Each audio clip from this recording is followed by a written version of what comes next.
Here in Scotland, we're incredibly lucky to have the freedom to explore our own country. So this means that we can wild camp in most places, we can kayak and canoe down lochs and rivers, and of course, if we're feeling up to it, we can even climb a Munro. Now all of this is thanks to the right to roam. The right to roam, for those of you who haven't heard of it before, is a right enshrined in law that allows the general public to have access to the land. So this means that we're fortunate enough to visit some truly beautiful places here in Scotland without fear of breaking trespass laws, unlike our neighbours down south. But look, one of the important things to realise is that when I say we're incredibly lucky to have this right, it doesn't actually come down to luck at all. Because you see, here in Scotland, the right to roam is an ancient tradition, and like all other rights, it was only through relentless campaigning that it was finally codified into Scots law. So this is going to be a video on the history of the right to roam here in Scotland.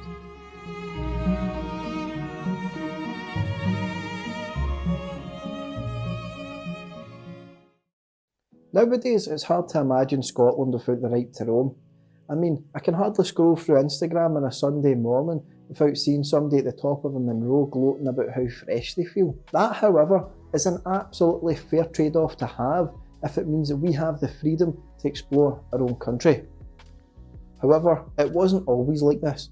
You see, our generation, so those in their 20s or kind of born in the 90s, right, we'll probably be the first generation of Scottish people not to know any different from the right to roam. And that's because it wasn't until the Land Reform Act of 2003 that the right to roam was finally codified into Scots law. So what was going on? Why was this law even necessary in the first place? Well, to find out why the right to roam actually had to be codified into Scots law, we need to roll the clock a way back. Now I'm talking like pre-feudalism here. Like I said in the introduction to this video, the right to roam is an ancient tradition in Scotland, and its roots can actually be traced back to over a millennia ago.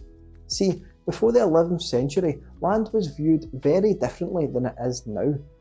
Of course, back then there were private landowners, but the majority of Scotland was actually common land. So back in those times, common land was land that was owned by a person or collectively by a number of people, aka a community, but it always came with an important distinction. That other people had certain common rights to use this land. So whilst there may have been a couple of private owners of some of this land, there still existed the right to use by those who lived in the area.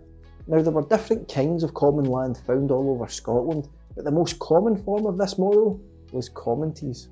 Commonties in Scotland were privately owned uninhabited areas that varied in size but where a tradition of common use existed. So this meant that folk local to the area could use this land for grazing, fishing, peat cutting for fuel, and most importantly, free passage over land and inland water. And the traditions of common use of these areas was so strong that not only did they predate the arrival of feudalism in the 11th century, but they actually withheld feudalistic land grabs for hundreds of years. Millions of acres of Scotland remained common land throughout the early centuries of feudalism, and it's estimated that by the 1500s, half of the land area of Scotland still remained as common land. Now, despite this impressive run, by the mid-1800s, pretty much all of this common land had become privatised. So, what happened? Well, private property happened, and in a very big way. Now, whilst feudalism had failed to privatise more than half of Scotland for 500 years, what it did manage to do was consolidate the land-owning elite's grasp on power. The Scottish Parliament, which was effectively full of landowners, decided that common land was a wasteful relic of the past and that the economic opportunities from dividing the land between themselves and reducing common land was just too great to pass up. So, in 1695, the process of dividing these areas between local landowners began after the Parliament passed the Division of Commonties Act. It's hard to say what the impact of losing common land in Scotland was, as there's little research into the impact of effectively eradicating commonties. Despite this, it's hard to ignore the obvious links to the clearances, both Highland and Lowland, that this will have played a part in. There is, however, evidence that shows the division of commonties did have a profound effect on rural communities in Scotland. Without access to the resources that commonties gave local people, subsistence agriculture could not survive. There is significant evidence that these changes to an individualistic land ownership model meant that a way of life that had sustained generations of Scottish people was now over, and it obviously played its part in the exodus from the Scottish countryside.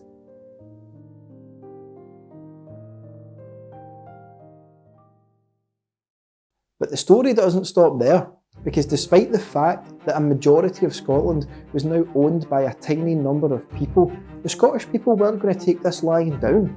What inevitably came with this rampant model of private land ownership was, of course, people being denied access to now private land that their families had crossed, fished on and farmed on for generations. The large landowners of Scotland sought to protect their now commercial interests on this land, which was mainly deer stalking and the likes, by refusing access. And when that didn't work, they used their parliamentary powers to begin legislating. In 1865, the Trespass Scotland Act was passed, which imposed fines for camping and the lighting of fires without the landowner's permission. This, of course, in fine Scottish tradition, was routinely ignored, and quite rightly too. The landowners became increasingly daft in their attempts to stop everyone and anyone from entering their land, and one even tried to prevent a group of botany students from the University of Edinburgh from entering Glen Tilt. And as the stories of these private landowners refusing entry to once common land became more regular, so did the calls for access rights. You can't just chuck ancient traditions of common land use out of the window and expect people to be alright with it.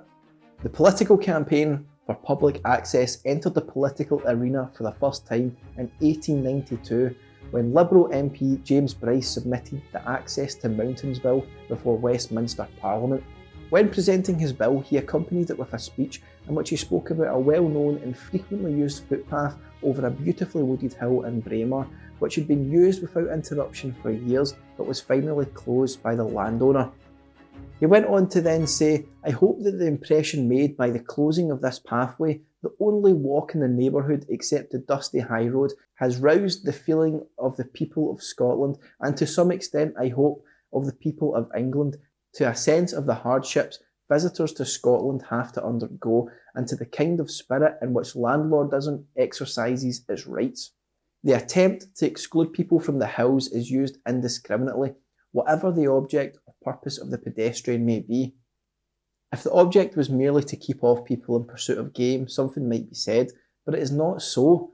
The geologist, the botanist, the painter, or the simple pedestrian who desires to climb the hills and enjoy mountain air and scenery, though he is not rich enough to go to Switzerland, all are treated with equal severity, and even when a man humbles himself to ask permission to do that which he ought to be able to claim as a right, he is usually met with a refusal."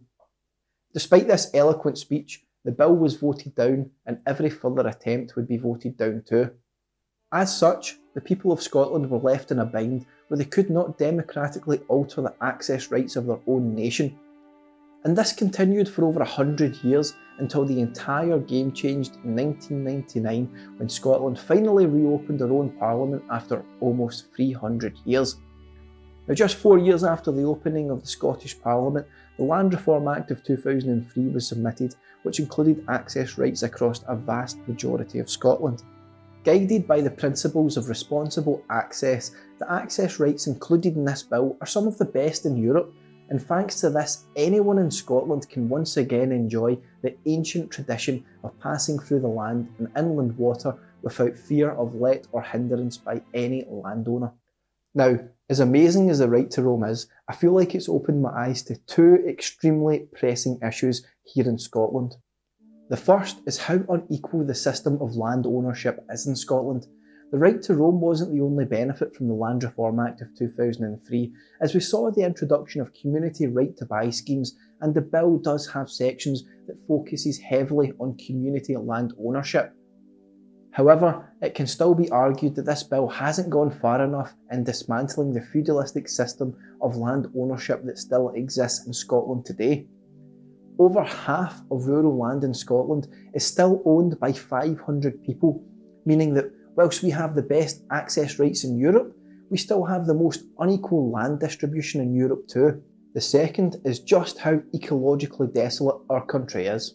I truly love visiting glens and lochs all over the country, but sometimes it's just impossible to ignore the signs of an ecologically defunct environment. Whether it's monoculture forests or just acres and acres of grass used as sheep farms, it's clear that it's not just access rights that need to be defended. And while some large landowners are rewilding and are preserving the environment, it shouldn't be left up to the whim of these landowners if they're going to protect the environment or not. So if we want to be serious about the preservation of Scotland's environment, we have to do more to dismantle this system of land ownership and ensure that we do our best to return to a community-focused way of living, one that remains in harmony with the land and nature. Now, while some amazing enclaves of gorgeous ecology remain, it's still too fragmented to be considered functional. The rise of private land ownership in Scotland over the centuries has sadly been synonymous with the decline of our wild, and this is something that we must reverse. Because what's the point in having the freedom to roam if what you're roaming through is a man-made ecological desert?